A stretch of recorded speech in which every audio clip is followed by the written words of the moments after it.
자, 오늘 본문에 줄 넣어놓으시고요. 자, 오늘 말씀의 제목은 어린 양의 히스토리가 되겠습니다.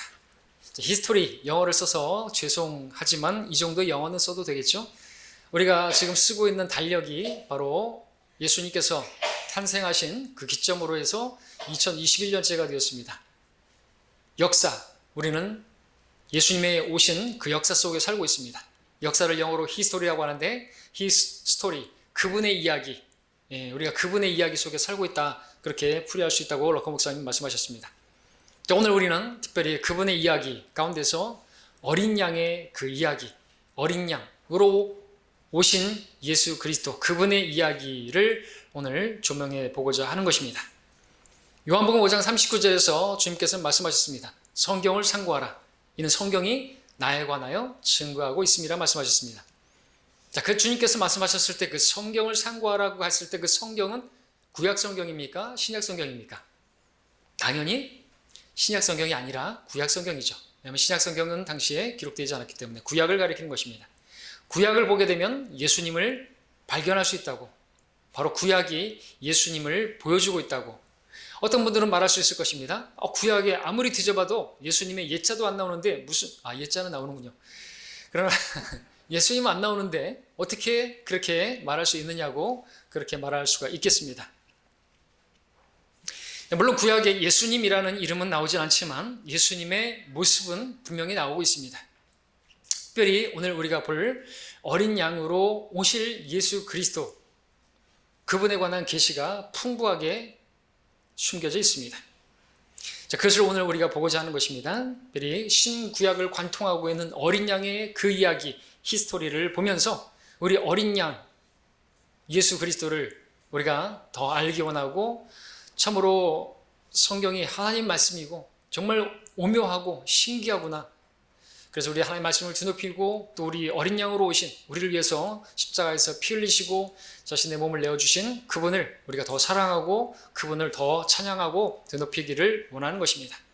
자, 그렇다면 첫 번째로 가장 먼저 어린 양이 나타나고 있는 우리 창세기 말씀 에덴 동산으로 가서 보겠습니다. 우리 창세기 말씀 3장을 보겠습니다.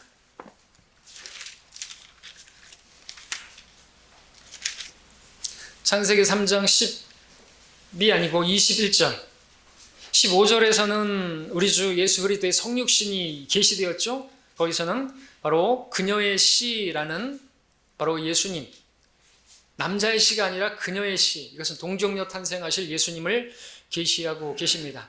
그 예수님께서 육신을 입고 이 땅에 오시는데 그분께서 어린 양으로 이 땅에 오실 것을 말씀하고 있는 21절을 보기를 원합니다. 3장 21절에서 또 주 하나님께서는 아담과 그 아내에게 가죽으로 옷들을 만들어 그들에게 입히시니라 말씀하고 있습니다. 자, 여기서 가죽옷이라는 단어를 여러분들 주목해 보시기 바랍니다.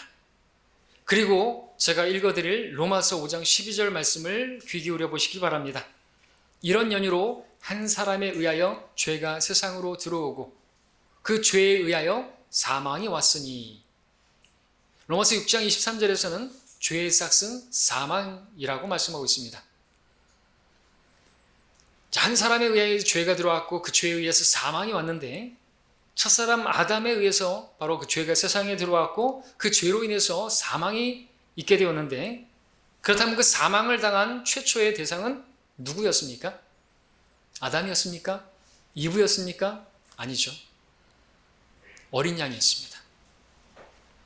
바로 아담과 이브에게 입혀졌던 그 가죽 옷, 그것은 바로 어린 양, 우리의 죄 때문에 죽으실 예수 그리스도의 모습을, 어린 양 예수 그리스도의 모습을 바로 그 어린 양의 가죽을 통해서 볼 수가 있습니다. 혹 여러분 중에서 이렇게 말씀드리면 이 가죽이 양가죽이라고 무슨 근거로 말할 수 있냐고 그렇게 따질 분 계십니까? 없겠지만 소가죽일 수도 있고 개가죽일 수도 있고, 개는 아니겠죠?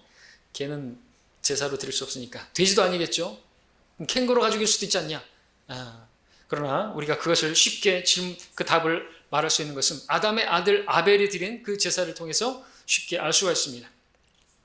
4장 4절 보겠습니다. 창세기 4장 4절에 보시면 아벨도 자기 양떼 가운데 첫 배 새끼들과 그 살찐 것을 가져왔더니 주께서 아벨과 그의 제물은 받으셨다 기록하고 있습니다. 아벨이 드린 제물은 무엇이었습니까? 양이었습니다. 하나님께서는 그 아벨의 어린 양을 제물로 받으셨습니다. 어떻게 아벨은 그 양을 제물로 바칠 수가 있었던 것입니까? 누구에게서 배웠습니까? 아담에게서, 이브에게서 배웠겠죠. 히브리서 11장 4절은 이렇게 말씀합니다. 믿음으로 아벨은 카인보다 더 나은 제사를 하나님께 드림으로써 의로운 자라고 증거를 받았으니 하나님께서 그의 예물을 인정하십니다. 그가 죽었으나 믿음으로 아직 말하고 있느니라 말씀하고 있습니다. 예, 아벨은 하나님께서 받으시는 합당한 제물을 드렸던 것입니다. 양을 드렸던 것입니다. 아담에게 배웠던 것이죠. 그래서 의로운, 너는 의롭다라고 하는 그 증거를 받았다고 성경은 기록하고 있습니다. 그래서 아벨의 그리고 아담과 이브에게 입혀주신 그 가죽옷은 바로 양이다라는 사실을 알 수가 있는 것이죠. 그래서 의로운 증거를 받은 것입니다. 여러분, 한자는 지금부터 5,000년 전에 그렇게 만들어진 형성 문자라고 알고 있죠? 그림입니다. 그 한자 중에서 특별히 오를 의로울 자를 보게 되면 여기 보십시오. 의로울 의자를 보게 되면 이 단어가 무엇을 보여주고 있습니까?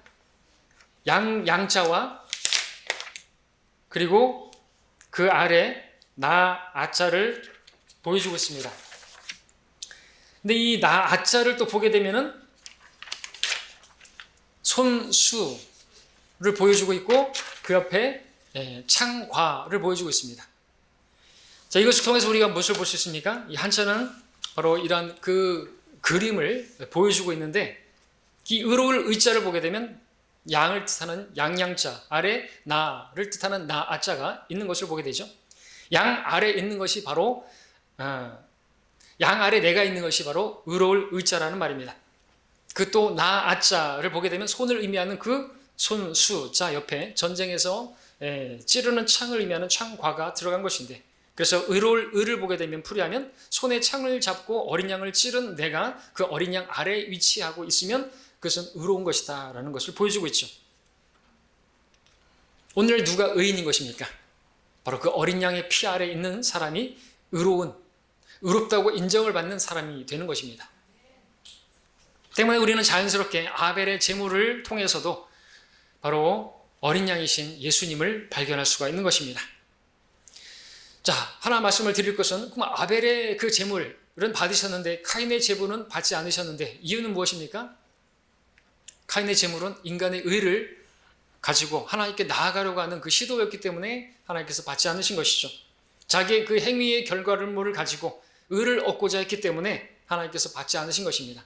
그러니까 우리의 행위로서 의로워지려고 하는 그 시도는 멈춰야 되는 것이죠. 그래서 오늘날도 카인의 길을 따르는 사람들이 많이 있다고 했는데 자신이 믿음으로 의롭게 인정을 받았는지 모르겠지만 또한 행위로서 온전히 의롭게 될 수 있다고 가르치는 사람들이 있는데 하나님께서 받아들여지지 않는 것입니다. 온전한 예수 그리스도의 의. 그러니까 우리 갈라디아서는 그래서 이 아담과 이브가 그 가죽옷을 입혀줬잖아요. 그 가죽옷은 바로 예수 그리스도를 보여준다고 그랬잖아요. 갈라디아서 3장에서는 우리는 예수 그리스도의 의로 옷 입었느니라고 말씀하고 있습니다. 그러니까 정확히 그 가죽옷은 예수 그리스도의 의로 옷 입게 될 우리들을 예표적으로 보여주고 있는 것입니다. 우리의 수치를 가려주는 것이죠. 죄는 우리를 부끄럽게 하는 것입니다. 그 가려주는 것이 무엇이냐? 오늘날 우리에게는 예수 그리스도의 의로 우리는 옷 입은 자들은 의롭게 된 것입니다. 자, 두 번째로 우리 창세기 22장으로 가서 보겠습니다. 두 번째 어린 양의 이야기, 히스토리, 그의 이야기는 22장에서 보게 되는데 22장에서 우리는 자신의 유일한 아들을 번제물로 드리기 위해 갈보리 산으로 오르는 아버지의 모습을 볼 수가 있습니다. 예, 갈보리 산은 바로 모리아 산들 중에서 하나인데 바로 거기에서 이삭이 예수님의 모습을 보여주고 있는 것입니다. 우리는 신약에서 아버지 하나님께서 바로 아들 하나님 예수님을 화목제물로 드리기 위해서 갈보리 산으로 오르는 것을 볼 수가 있는데요. 창세기 22장 7절을 보겠습니다. 22장 7절에 보시면 이삭의 질문에 아브라함이 의미심장한 말을 하죠. 이삭이 그의 아비 아브라함에게 고하여 말하기를 나의 아버지여 하니 그가 말하기를 내 아들아 내가 여기에 있노라 하니 그가 말하기를 불과 나무를 부숴서 그런데 번제에 쓸 어린 양은 어디 있나이까 하자. 자, 그렇게 질문을 하자 아브라함이 8절에서 답하죠. 아브라함이 말하기를 내 아들아 하나님께서 자신을 번제에 쓸 어린 양으로 마련하실 것이라 기록하고 있습니다. 하나님께서 자신을 바로 그 양으로 마련하실 것이다. 하나님께서 친히 자신이 그 양으로 죽임당할 것이다 라는 말인 것입니다. 예수님의 성육신과 예수님의 십자가의 죽으심을 지금 예언하고 있는 계시의 말씀인 것이죠. 이 진리는 영어 킹제임스 성경과 한글 킹제임스 성경만이 보여줄 수 있는 진리인 것입니다. 영어 킹제임스 성경을 번역했다는 흠정력조차도 이 부분에 대해서는 분명하게 말하고 있지 않습니다. 그 흠정력은 개역 성경과 마찬가지로 개역 개정판과 마찬가지로 번제 헌물을 쓸 어린 양은 하나님께서 자기를 위해서 친히 마련하실 것이다 이렇게 되어 있습니다. 아닙니다. 그렇게 번역될 수 있는 것이 아니고 그렇게 되면은 바로 예수님의 그 성육신 그분의 십자가의 죽으심을 가리고 있는 것이기 때문에 그렇게 번역하면 안 되는 것이죠. 하나님께서 자신이 힘셀프 자기가 스스로 그 제물이 되실 것이다 라고 하는 계시를 보여주고 있는 말씀인 것입니다.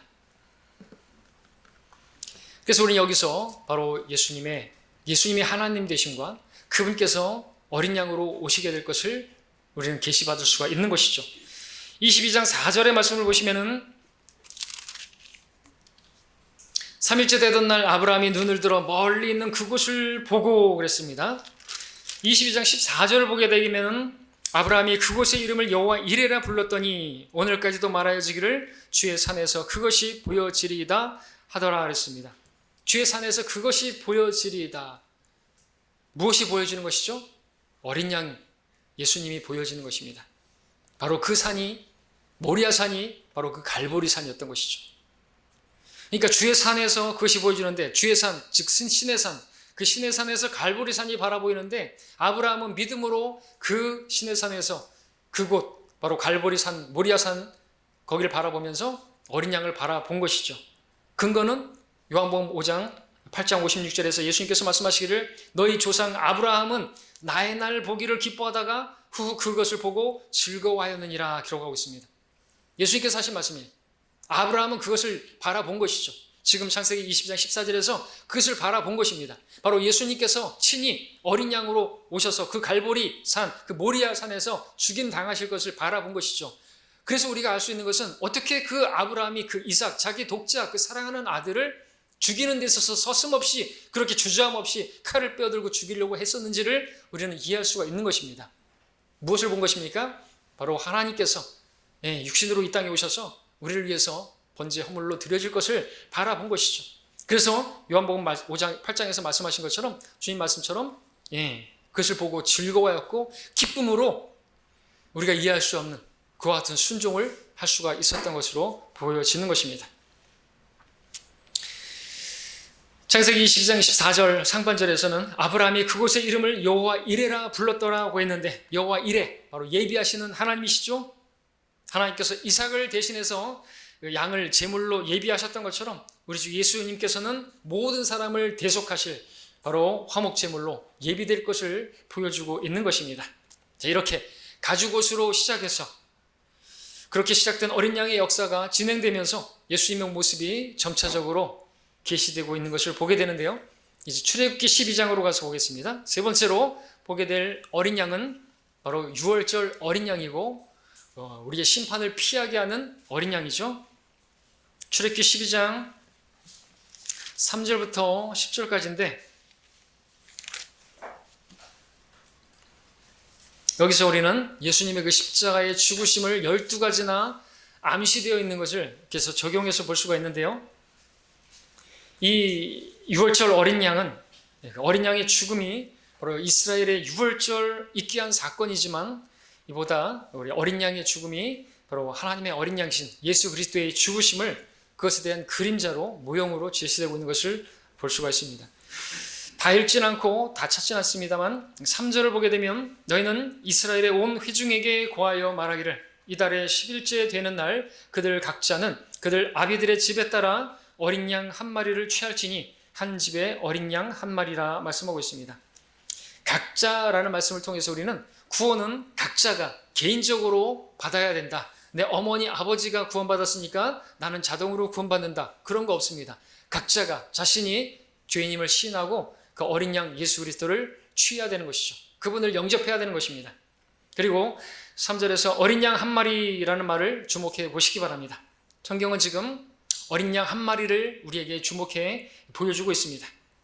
5절에서 너희의 어린 양이라고 했는데 역시나 너희가 각자가 이렇게 보면은 개인적인 구원을 보여주고 있고 5절에서 흠없는 어린 양이죠.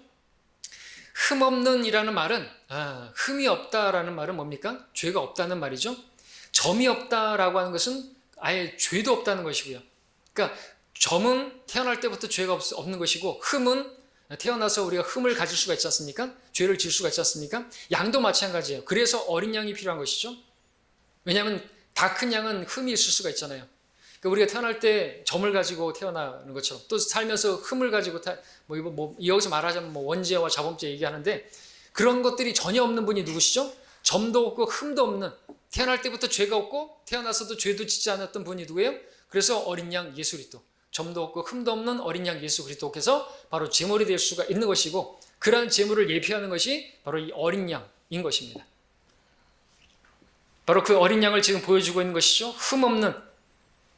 그리고 6절에서 같은 달 14일까지 간수하였다가 그랬는데 앞에 읽은 3절에서는 10일째 되는 날 취하여 그랬습니다. 10일째 되는 날 그 어린 양을 간수하고 취하고 14일까지 간수했다가 이제 어린 양을 잡는 것입니다. 그런데 여러분들 이 날짜까지도 어린 양 예수 그리스도께서 그렇게 십자가에서 죽임당한 것과 정확하게 일치하는 거 아십니까? 예수님께서는 이스라엘의 6월절이 시작되는 첫째 날, 그 첫째 달 10일째가 되는 날 그렇게 장사 지내기 위해서 그렇게 취해지십니다. 바로 그 사건이 요한복음 12장에서 바로 마리아가 향유를 부은 사건인데 예수님께서는 그것을 그 여인이 나의 장례를 위해서 그렇게 한 것이라고 말씀하셨습니다. 그렇게 준비되어져서 그리고 14일째 예수님께서는 6월절에 십자가에서 죽임당하시고 숨을 거두셨습니다. 그런데 그렇게 십자가에서 죽임당하시는 그때에 유대교 그 지도자들과 그 바리새인들과 그들은 무엇을 하고 있었습니까? 성전에서 어린 양을 잡아먹고 있었습니다. 6월절 어린 양으로 세상 죄를 제거하는 하나님의 어린 양으로 오신 그분을 십자가에 못 박아버리면서 여전히 그림자 그 모형에 해당하는 6월절을 잡고 있었던 것이죠. 그리고 8절에 보게 되면 불에 구워서라는 표현을 보게 되는데 바로 우리 주님께서 그렇게 십자가에 죽으시고 사흘낮 사흘밤을 땅의 심장 속에 다녀오실 것을 말씀하신데 바로 지옥에 가실 예수님을 보여주고 있는 것이죠. 불에 구워서. 그 다음에 또 누룩 없는 빵이 나오죠. 예수님의 대속으로 세워지게 될 교회에 적용이 되는 부분입니다. 왜 그렇습니까? 고린도전서 5장 7절에서 그러므로 묵은 누룩은 떼어내 버리라. 그래야 너희가 누룩을 넣지 않은 새 반죽이 되리라. 우리의 유월절 양이신 그리스도께서 우리를 위하여 희생되셨으므로 말씀하고 있습니다. 그래서 누룩 없는 빵은 교회를 예표하고 있습니다. 오늘 우리가 주의 만찬을 행할 때 바로 이 누룩 없는 빵, 어떤 것이 들어가지 않는 카스테라는 안 되는 것입니다. 거기에 이스트가 들어갔기 때문에 부풀려진 것은 주님의 몸을 상징할 수가 없기 때문에 그래서 잘못된 만찬인 것이고 발효된 포도주도 절대로 예수님의 피를 상징하는 것이 될 수가 없는 것이죠. 그리고 또 이 말씀에서 8절에서 우리는 그 쓴 나물도 보게 되는데 구원받은 우리들, 이 교회의 삶은 스티슨, 고난의 삶이라는 것을 또 보여주는 것이죠. 여러분들 우리가 이 말씀들을 보면서 알아야 될 것은 그리스도인의 삶은 참으로 고난의 삶이구나. 주님께서는 우리를 고난의 동참자로 부르시는 분이시구나. 왜 그렇습니까? 우리 주님께서 고난을 당하셨기 때문에 우리가 그 발자취를 가는 사람들이라면 당연히 그 십자가의 길을, 고난의 길을 걸어가는 것이죠. 세상은 반대입니다. 꽃길만 걸으라고 말하죠. 우리는 꽃길을 걷는 사람들이 아니라 십자가의 길, 많은 사람들이 가지 않는 그 믿음의 좁은 길을 걸어가는 사람들인 것입니다. 자, 이처럼 유월절 어린 양은 예수님의 모습을, 어린 양으로 오실 예수님을 정확하게 보여주고 있습니다. 이스라엘 백성을 하나님의 심판으로부터 구원한 어린 양의 피는 바로 우리를 지옥의 심판으로부터 구원하시는 주 예수 그리스도의 보배로운 피를 보여주시는 것이었습니다. 이처럼 유월절 어린 양 하나하나의 그 의미는 분명합니다. 여기까지 한번 정리해 볼까요? 자, 우리가 처음에 살펴봤던 그 어린 양, 의를 상징하는 그 가죽옷으로, 우리가 입게 될 예수 그리스도의 의를 상징하는 것으로 보여졌습니다. 우리 죄를 가리는 그것을 보여주셨습니다. 아벨의 어린 양은 하나님께서 우리의 노력이 아니라 어린 양의 공로, 그분의 피를 받으신다는 것을 보여줬습니다. 그리고 이삭을 대신해서 죽임당한 그 어린 양은 바로 예수 그리스도의 대속적 죽음을 보여주는 것이고, 유월절 어린 양은 피를 통하여 심판을 면하게 된다라는 바로 우리 신약의 구원을 또 보여주고 있는 것이죠. 이처럼 퍼즐과도 같이 하나하나 조각조각 맞춰져 가는 어린 양 예수 그리스도의 그분이 오셔서 하실 일이 무엇인지를 하나하나 보여주고 계시는 것을 우리가 알게 되는 것이죠. 자, 이제 네 번째, 우리 이사야서 53장으로 가서 보겠습니다.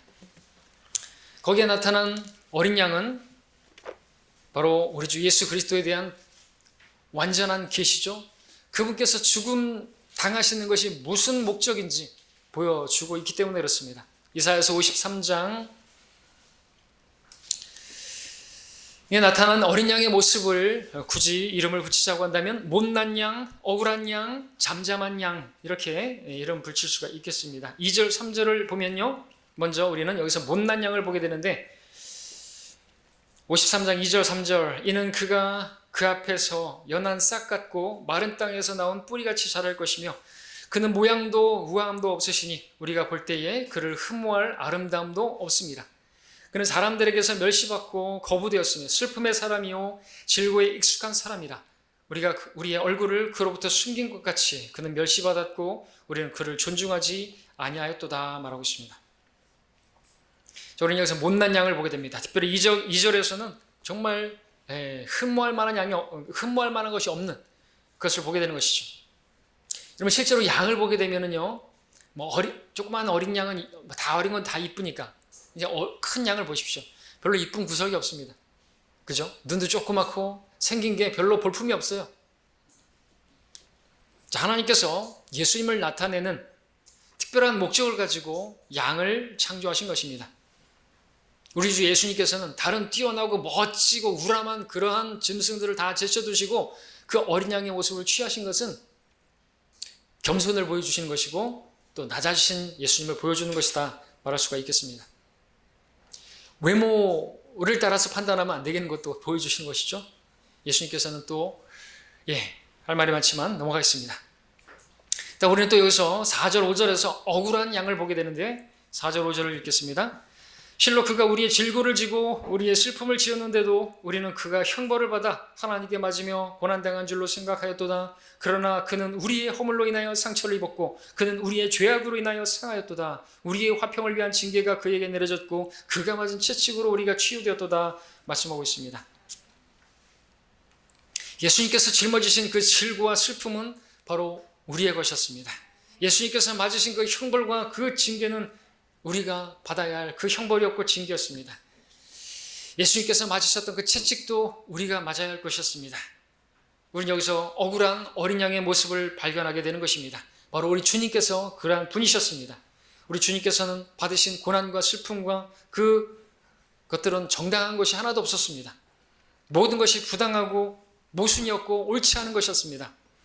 예수님은 영광과 존귀 가운데 계셔야 할 창조주 하나님이셨지만 친히 자신의 영예를 버리시고 종의 형체를 취하시고 어린 양이 되셔서 우리가 받아야 할 고난과 슬픔과 수치와 모욕을 다 당하신 분이셨습니다. 그리고 그분이 바로 우리가 당해야 할 그 모든 심판과 그 징계와 그런 것들을 받으시면서도 어떻게 하셨는 것인가? 그런 상황 속에서도 잠잠하셨습니다.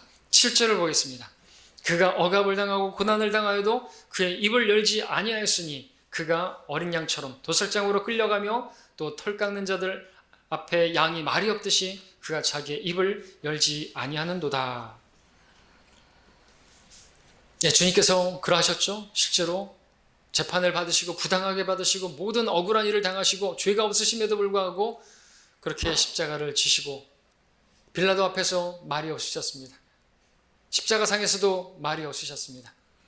하셔야 할 말만 하나님께 하셨습니다. 자, 우리는 이 주님을 기억해야 되겠죠. 우리는 조금만 불합리한 상황이 오게 되면, 조금만 정당한 대우를 받지 못하게 되면 입을 열어서 옳고 그름을 따지고 정당성을 그렇게 주장하는 말들을 쏟아내게 됩니다. 그러나 예수님께서는 그 모든 억울하고 부당한 상황 속에서도 도살당할 양처럼 그렇게 입을 열지 않으셨습니다. 왜 이렇게 하신 것입니까? 왜 이렇게 하신 것입니까? 그래야만 우리를 구원하실 수 있기 때문입니다. 또 우리가 그분의 발자취를 따르게 할 목적으로 그렇게 하신 것이죠. 이는 누가 억울하게 고난을 받더라도 하나님을 의식하여 슬픔을 참으면 그것은 감사할 일이기 때문이라. 이를 위하여 너희가 부르심을 받았으니 그리스도도 우리를 위하여 고난을 받으시고 우리에게 한 본을 남겨놓으시어 너희로 그의 발자취를 따르게 하셨느니라. 그는 죄를 짓지도 아니하셨고 그 입에는 간사함도 없으셨으며 모욕을 당하셨으나 다시 모욕으로 갚지 않으시고 고통을 당하셨으나 위협으로 갚지 않으셨고 오직 의롭게 심판하시는 분께 자신을 의탁하셨느니라. 베드로전서 2장 19절 23절입니다. 예수님께서 그렇게 하셨습니다. 우리는 어떻게 하고 있습니까? 우리도 그렇게 해야 되는 것입니다. 우리는 할 수 없습니다. 그러나 주님께서 내 안에 계십니다. 내가 죽고 주님이 사시면 우리도 이렇게 할 수 있어야 되고 친례 성도들은 그렇게 할 수 있습니다. 나를 장사 지낸 사람들, 내 육신과 내 정당성과 내 주장과 이런 것들이 다 죽은 것이, 내 정욕이 죽은 것이고 내 욕심이 죽은 것이고 다 죽은 것이 잠잠해야 되는 것이죠. 교회 안에서는 잠잠해야 되는 것입니다. 그것이 주님을 따르는 것입니다. 나가서는 사자처럼 여러분들 선포하셔야 되는 거죠. 예수 그리스도를 선포하셔야 되는 것이고 교회 안에서는요 잠잠한 양같이 되는 것이죠. 왜? 우리 주님 앞에 모인 양들이잖아요. 우리 주님께서는 양으로 오셨을 때, 초림 오셨을 때 겸손하게 이렇게 오셨지만 재림하셨을 때는 사자처럼 오시는 거예요. 죄인들에 대해서 그렇게 사자와 같은 모습으로 심판하시는 심판주로서 보이시지만 초림하셨을 때는 이렇게 어린 양으로 오셨던 것입니다. 그렇기 때문에 우리도 이 땅에 있는 동안에는 주님처럼 걸어야 되는 것이죠. 억울한 일을 당해도 내 정당성 내려놓고 그 모든 것들을 아시는 주님께 맡기는 것입니다. 누가 나에게 잘못을 해도 죄를 지어도 그를 뜨겁게 사랑해서 용서하는 것입니다. 막 드러내고 막 고소하고 막 폭로하고 그것은 주님을 따르는 게 아닌 것이에요. 자기는 허물 없어요. 그 허다한 죄들을 덮을 수 있는 것은요 주님의 사랑인 것이죠. 주님이 내 안에 사시면요 그리스도인은요 그리스도의 사람은요 그렇게 할 수가 있어야만 하는 것입니다. 나를 용서하신 것처럼 내가 그를 용서할 수 있어야 되는 것이죠. 그 목적으로 바로 주님께서 십자가상에서 아무 말도 안 하시는 거예요. 다 맡기셨던 것이죠. 하나님의 의를 이루시기 위해서. 자, 이제 다섯 번째로 신약으로 넘어오겠습니다. 신약으로 와서 드디어 그 어린 양 예수님께서 오시죠. 1장 29절입니다.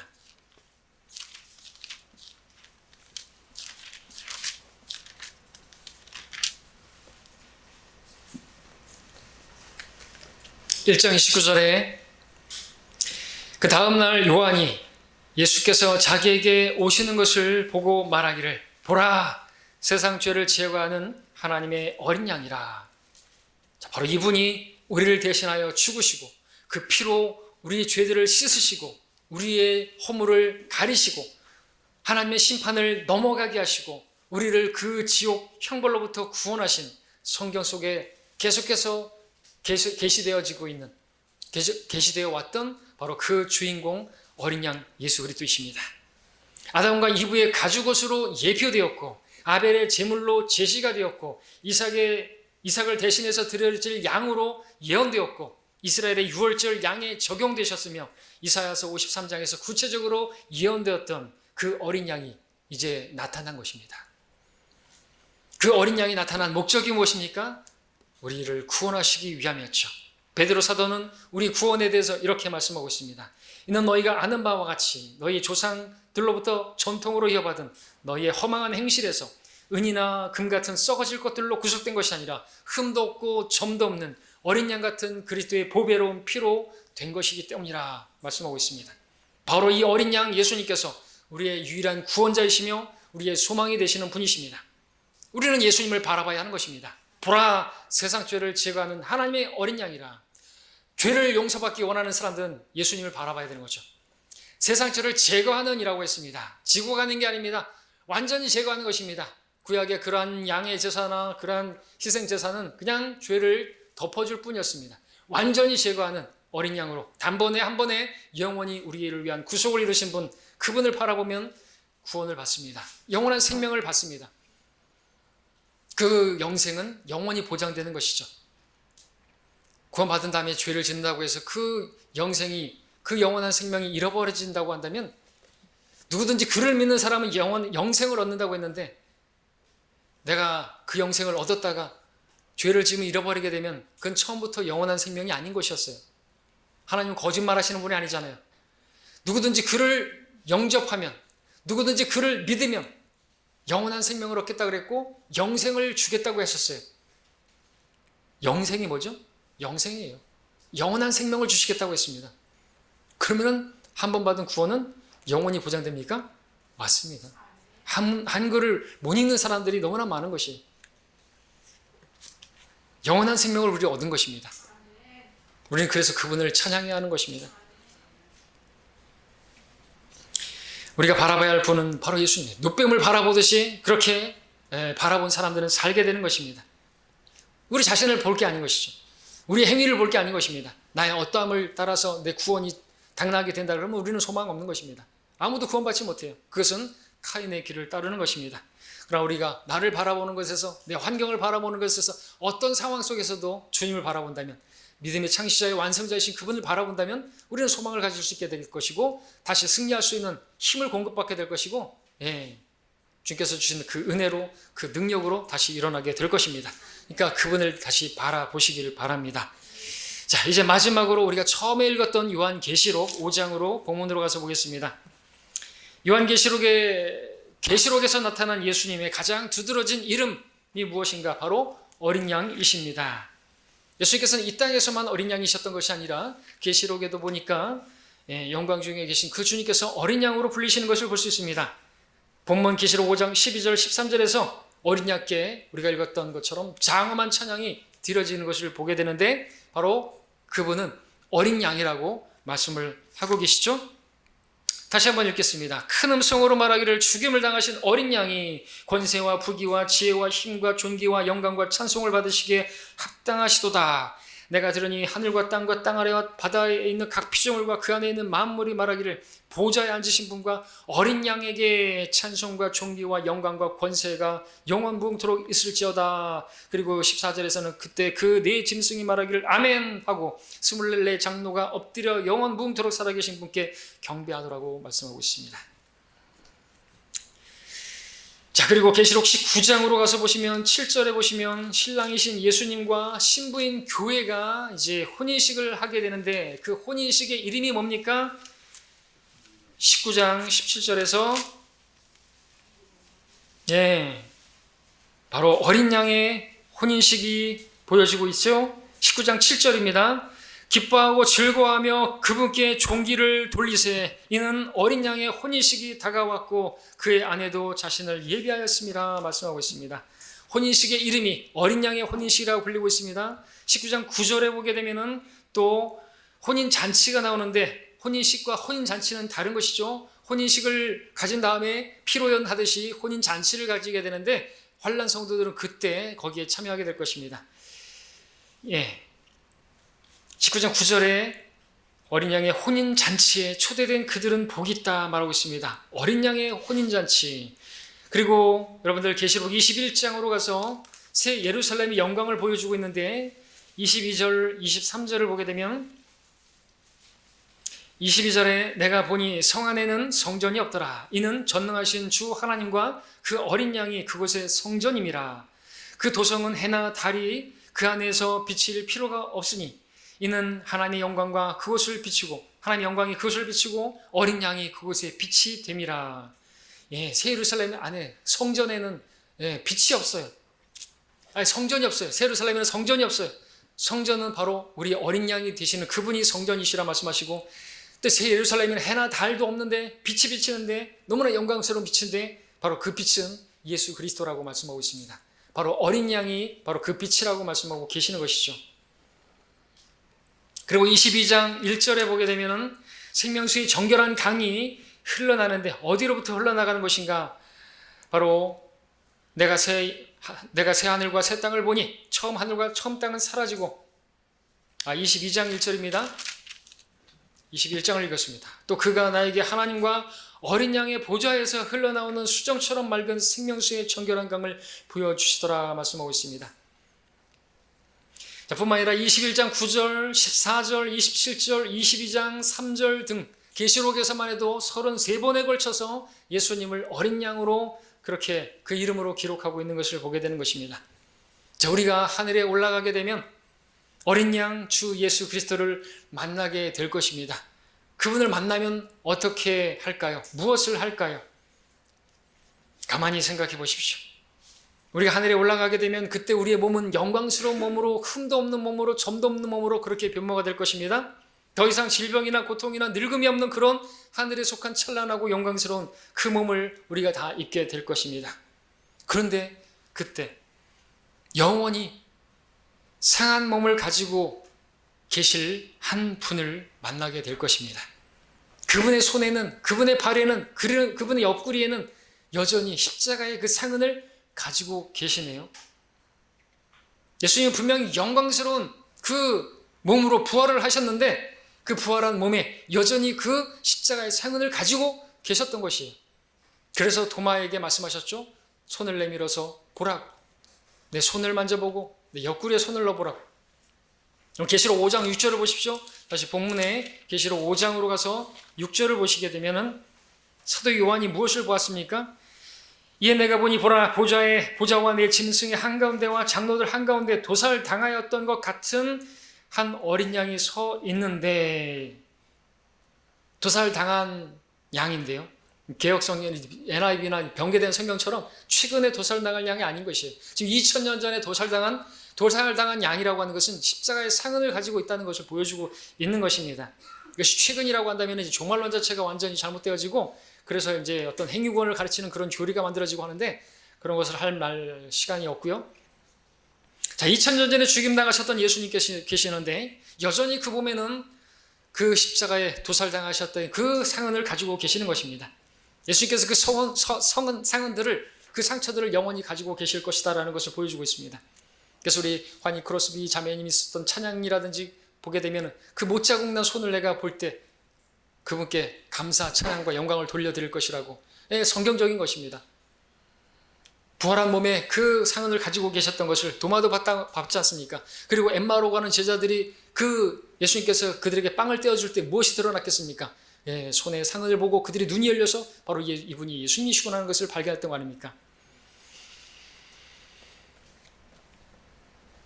자, 그 상처들을 왜 가지고 계신 것일까요? 우리는 완전한 몸을 가지고 있는데 주님께서 사랑하신 그 사랑을 우리에게 보여주시고 계속해서 보여주시기 위해서 가지고 계신 것이 아니겠습니까? 우리가 그분을 보게 될 것이죠. 우리가 그분을 보게 되면 어떻게 될까요? 우리가 오늘 본문에 읽었던 것처럼 그분께 존귀와 찬송과 영광과 권세와 힘과 그 모든 것이 주님께 있고 그러한 분께 우리가 영광을 돌릴 것이고 찬양을 드리지 않겠습니까? 우리가 그분께 나아가서 경배를 드릴 것입니다. 나를 이렇게 사랑하신 주님, 그 상처를 보면서 우리도 눈을 뜨게 될 것이죠. 아마 이 땅에서 주님을 섬길 때는 눈이 보지 못했기 때문에, 보는 것처럼 그렇게 주님을 만나지 못했기 때문에 그렇게 뜨뜻미진하게 섬겼을지 모르겠지만, 그날에 그분을 보게 될 때 모든 성도들은 입을 열어서 찬양하게 될 것입니다. 어떻게요? 어린 양 예수님께 권세와 부귀와 존귀와 힘과 영광과 찬송이 있을 것입니다. 그 모든 것을 주님께 돌려드리겠습니다 하고 우리가 돌려드릴 것이죠. 근데 우리는 이 땅에 있는 동안에도 그렇게 해야 하는 것입니다. 우리 주 예수 그리스도께 권세와 부귀와 지혜와 힘과 권세와 영광과 찬송을 받으시기에 합당하신 분은 우리 주 예수 그리스도이십니다. 우리가 그렇게 섬기고 있는 것이죠. 오늘도 그렇게 우리가 섬기고 있는 것입니다. 우리 주님은 이러한 분이십니다. 이러한 섬김을 받으시고 이러한 대접을 받으시기에 하나도 부족한 분이 아닌 것입니다. 여러분, 그분을 섬기고 있습니까? 오늘 이 만찬식을 우리가 행하기 앞서 이 말씀을 살펴보았습니다. 이분을 기억하시고 이분을 섬기는, 이분께 합당한 섬김을 드리는 우리가 되기를 바랍니다. 이러한 주님을 기억하면서 이제 주의 만찬에 참여하는 우리 모두가 되기를